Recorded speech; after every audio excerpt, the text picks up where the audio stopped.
As enchentes das últimas semanas provocaram prejuízo e sofrimento em vários lugares do Brasil. No sul da Bahia, a situação é muito grave. O Globo Rural foi até lá para registrar o dia a dia de agricultores, criadores e famílias do campo. A reportagem é do Edson Ferraz e do Rogério Rocha.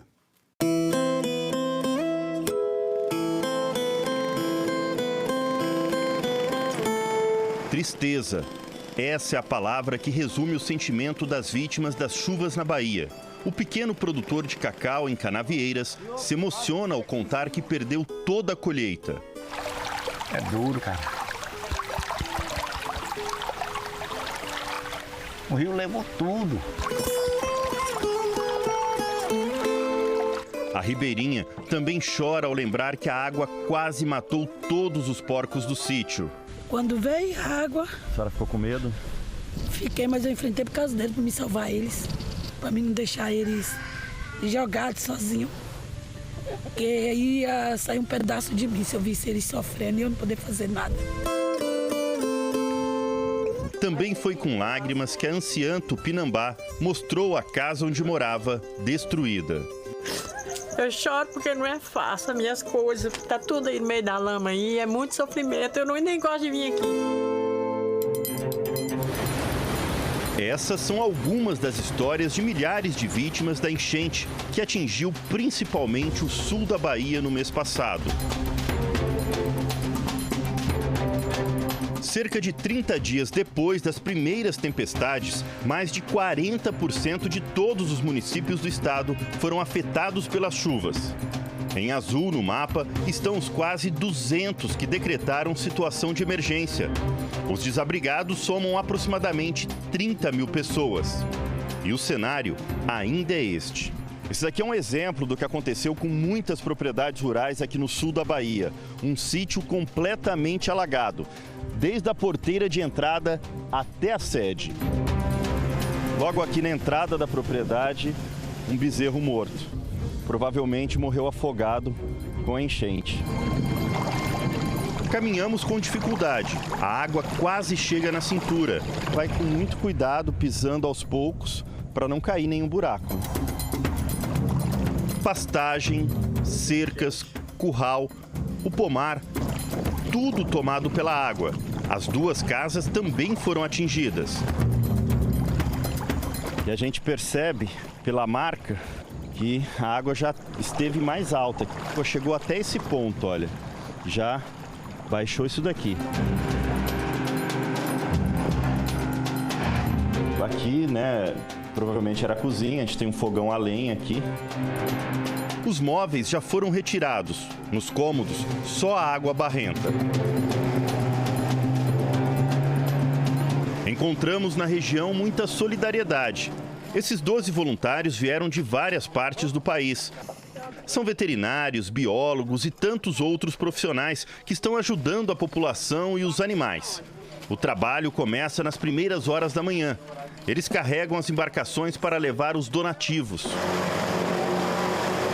A gente está navegando no que antes era uma fazenda. Aqui o piloteiro tem que ir bem devagar, porque tem muita cerca, árvores, o risco de bater em alguma coisa é muito grande. Nesta fazenda, o grupo encontrou um cavalo que ficou ilhado nesta rampa para não morrer afogado. Ele está muito desidratado e o sol está castigando ele aqui, porque ele está aqui já há dias. O garanhão recebeu soro para se reidratar e banho para baixar a temperatura.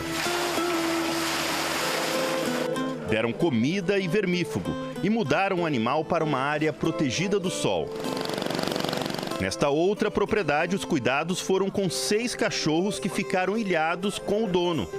Essas vacinas protegem contra uma série de doenças, então a gente realiza isso para proteger eles e também, querendo ou não, proteger os seres humanos também. Eles também estavam sem comida. O senhor fica satisfeito de ver eles se alimentando? Pô, aí vamos ver, né? Pessoal, numa situação dessa, os bichinhos passando fome é triste, né? A gente está usando a nossa profissão, aquilo que a gente recebeu de ensinamento, um bem muito maior, sabe? porque se a gente não estivesse aqui fazendo isso pelos animais, ninguém estaria. Você está tomando remédio? Já os moradores dessa comunidade receberam alimentos e as crianças ganharam escovas de dentes. É nesta mesma vila que mora o seu José Domingos, num barraco de 2 cômodos. Com 60 anos, ele vive da pesca, sustenta a esposa e 5 filhos. Ele conta que com o rio cheio, fica difícil pegar peixes. Qual que é a renda hoje, senhor? Nada. Por enquanto, nada. Tá parado. Quanto o senhor tem de dinheiro agora? Rapaz, eu não tô tendo nada. O botijão de gás está vazio. Ele improvisou um fogão a lenha. O que é isso? E a tripa de boi. E vocês fazem o que com isso? Fazendo feijão e faz a fatada, né? Então esse aqui vai ser a comida de vocês nos próximos dias, né? Mais algumas horas rio acima encontramos Dona Isa e o marido. Eles têm um pequeno sítio onde cultivam legumes, frutas e criam porcos e galinhas. A propriedade foi engolida pela água. Aí o bico da barca chegou até aqui. Aí quando chegou aqui, aí eu sentei na cama e falei, meu Deus, entra com a tua providência, meu Deus. Eu não tenho mais para onde eu ir. O casal teve de montar um acampamento às pressas, num terreno mais alto, na fazenda do vizinho. Tem a cama, vocês dormem aqui, aqui um fogãozinho improvisado, mas a gente vê que é tudo aberto, né? Isso. E o que é aqui? É a água do pote, Água de bebê. Do velho barraco, Dona Isa só conseguiu salvar a geladeira. Mas depois de tanto tempo debaixo de sol e chuva forte, ela pifou. Ela não presta aqui embaixo, aqui, viu? Ela só pega um pouquinho de gelo só aqui, olha lá. Aquela metade pra lá não pega mais, ó. Sem geladeira e com a comida quase acabando. E o que foi o almoço hoje da senhora aqui? Foi um pedaço de carcaça com feijão. Eu tenho meus bichos, mas eu não tenho coragem de mandar matar meus bichos. Não tenho coragem de mandar matar meus porcos. E nem tenho coragem de vender meus porquinhos. Perto dali encontramos mais uma de tantas histórias tristes que a água em excesso trouxe para esse pedaço da Bahia. Seu Beroaldo é pequeno produtor de cacau, tem 1.200 pés. Os frutos estavam prontos para serem colhidos. Docinho. Mas em 3 dias de chuvas fortes, ele perdeu toda a produção. Não temos como fazer nada, nem colheita, nem nada. É uma dor, se você ver lá e não poder colher. E você querer trabalhar e não poder. Prejuízo para ribeirinhos, agricultores e para quem cria gado. O que se vê aqui na região de Canavieiras é essa cena aqui. Os criadores ficaram sem a pastagem por conta do alagamento e eles estão tendo que colocar o gado para pastar às margens da rodovia. E essa confusão toda, é carro passando, os boiadeiros tentando evitar que aconteça algum acidente. E não é perigoso? Não é porque a gente fica assim fazendo sinal o dia todo. Seguimos para uma região conhecida como Brasas, ainda em Canavieiras. Para chegar lá, precisamos atravessar o Rio Pardo. Temos 15 dias sem trabalhar com a balsa aqui com medo. O rio estava muito grande. E daí quem estava do lado de lá? Atravessava de lancha ou na embarcação pequena que tem ali do lado. Depois da travessia, pegamos estradas de terra que foram destruídas pelas chuvas. Precisamos de um trator para sair do atoleiro. Nesta fazenda, 500 animais estão sem alimento. Os ossos das costelas já começam a aparecer. O capataz Carlos Borges explica que tiveram que tirar os animais às pressas das partes mais próximas do rio. Chegou a tirar gado à noite ou não? Tirei à noite, chegamos daqui às 8 horas da noite com gado. Conta também que o capim não resiste debaixo d'água. Esse pasto está perdido. Está perdido. Aqui só vai ter que ser recuperado todinho novamente. Ainda segundo Carlos, na região, pelo menos 10 mil cabeças estão nesta mesma situação. A preocupação agora é dar comida ao rebanho. O fim de uma plantação, uma casa destruída pela enchente é difícil. Mas tudo isso, de certa forma, pode ser recuperado.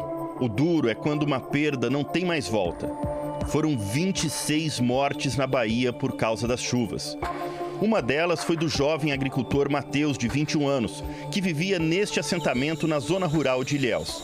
Segundo os moradores, aqui chegou a ficar com 6 metros de profundidade. Toda essa vegetação que a gente está vendo caída aqui foi por onde a água passou. Mateus, por volta das 3h30 da tarde, voltava do serviço e seguia para a casa dele, que fica mais ou menos a 200 metros daqui. Ele tentou atravessar esse trecho a nado, mas não conseguiu. Mateus tá aqui se achando com o sorriso. Mateus era um menino alegre, Mateus era um menino sorridente, que só andava sorrindo. Meu braço forte, meu braço direito, porque de todos os serviços que eu estava, ele estava junto. Dona Cristina se emociona ao abraçar a camiseta preferida do filho. O cheiro dele tá aqui. Nossa, é um cheiro do filho que eu amo. Não vai sair da minha mente nunca.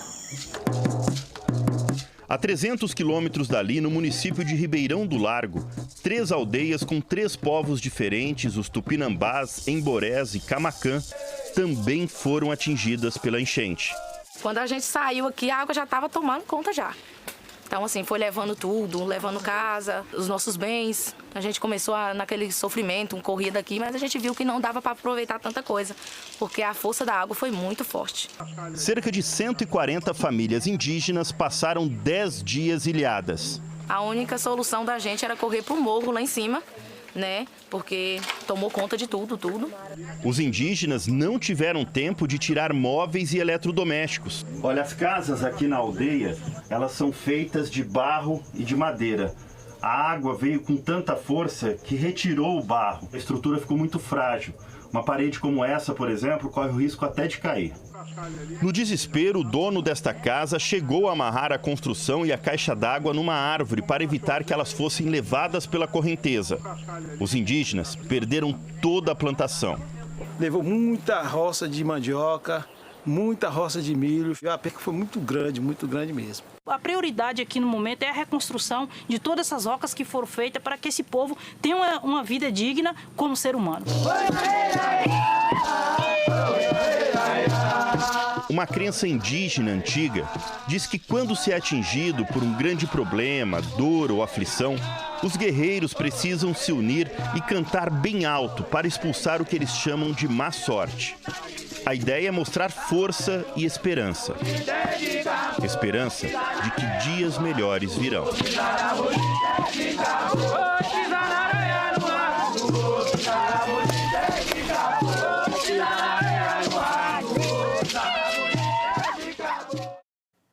Para socorrer a população atingida pelas cheias, o Ministério do Desenvolvimento Regional afirma que vai repassar R$ 140 milhões para a Bahia.